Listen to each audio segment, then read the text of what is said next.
Hey,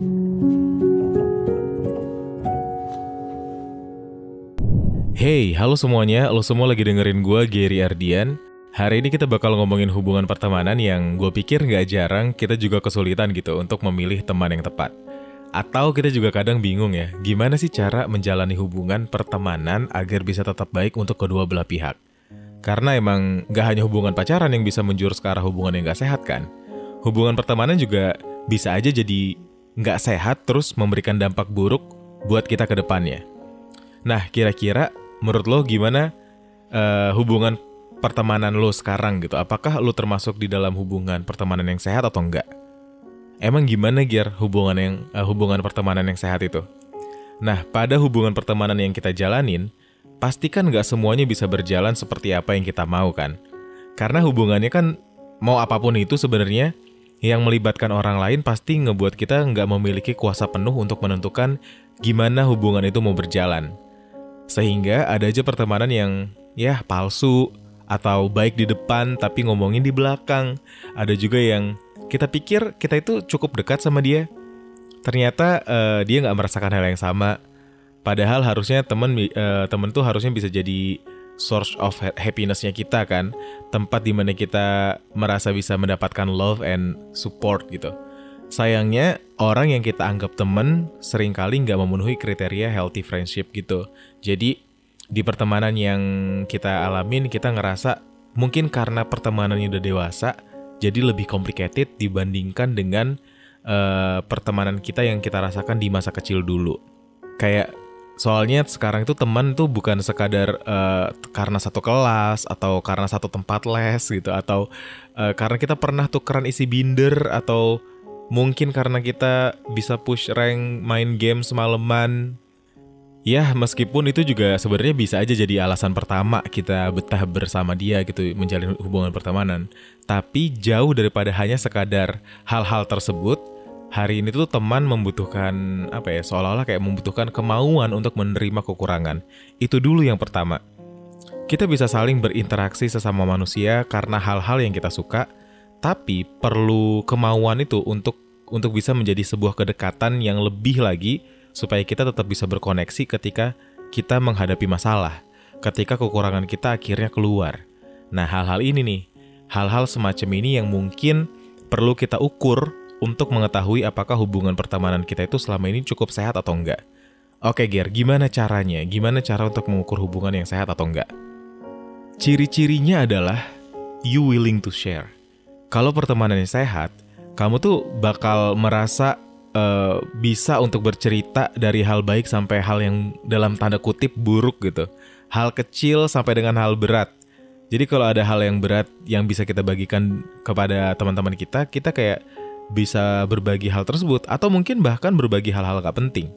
Kemauan kita untuk berbagi itu tuh bisa menambah sentimen positif, dan kita juga biasanya berharap hal yang sama dilakukan oleh teman kita.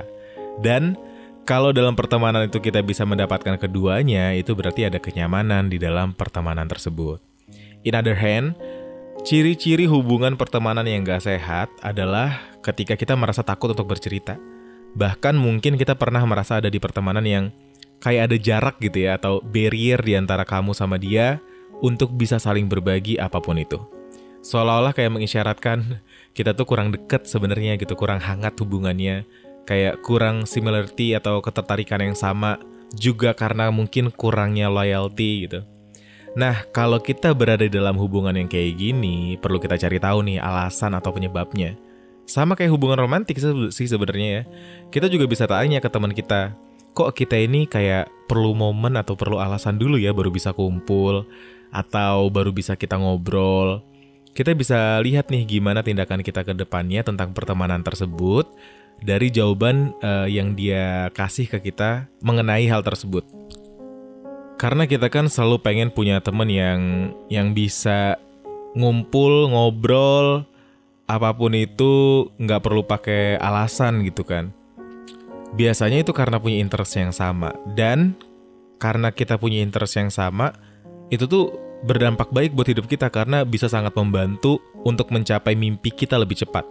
Kan karena kita cenderung jadi nyaman untuk menjalani perjalanan tersebut bersama. Pasti menyenangkan lah ya, punya seseorang yang bisa diajak membicarakan hal-hal yang sama-sama kita sukain. Ciri-ciri hubungan yang sehat juga bisa dilihat dari ketersediaan untuk tidak ngomongin di belakang atau backstab kita gitu.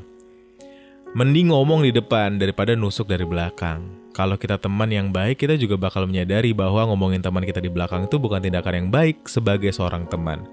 Bahkan penelitiannya nih ya, orang yang melakukan hal tersebut gitu ya, suka ngomongin orang di belakang, terus kayak ya menjelekkan orang atau bahkan membahayakan kehidupan seseorang di belakang gitu ya.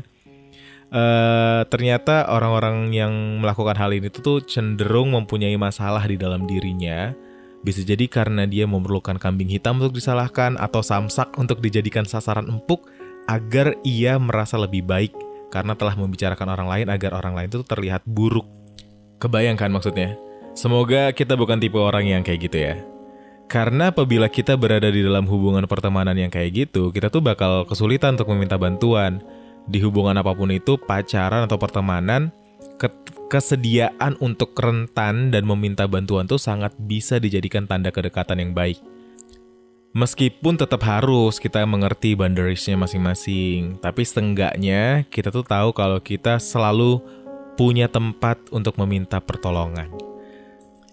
Karena apabila kita meminta pertolongan gitu ya ke seseorang, biasanya kan kita kayak mengeluarkan hal yang gak seharusnya diketahui orang lain biasanya.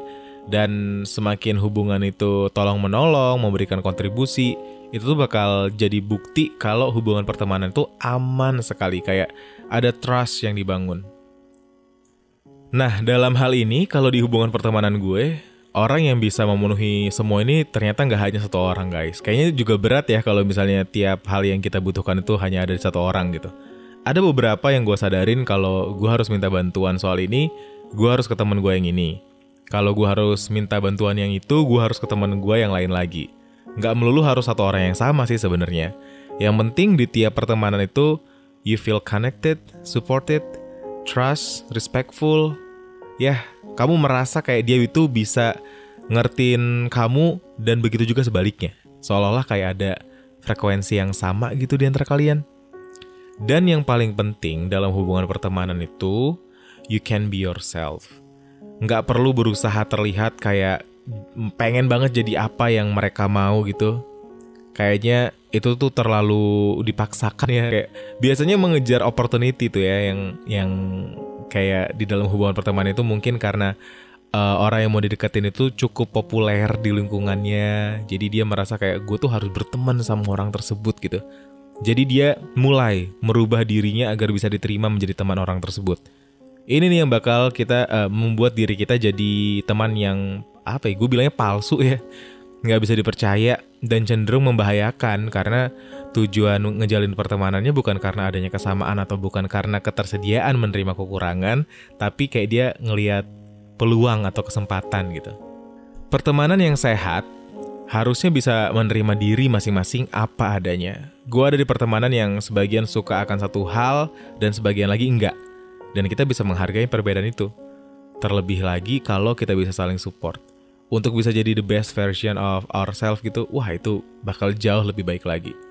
Kayak kita secara berkala bertanya, biasanya kalau gue di pertemanan juga gitu. Gimana kemajuan di diri masing-masing, menawarkan bantuan kalau diperlukan.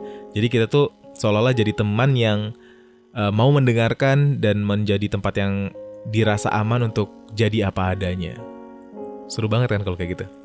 Ya sayangnya ya gak semua orang bisa kita anggap teman yang benar-benar dekat dan baik gitu. Ada teman yang bisa dijadikan untuk ya ini entertaining aja gitu.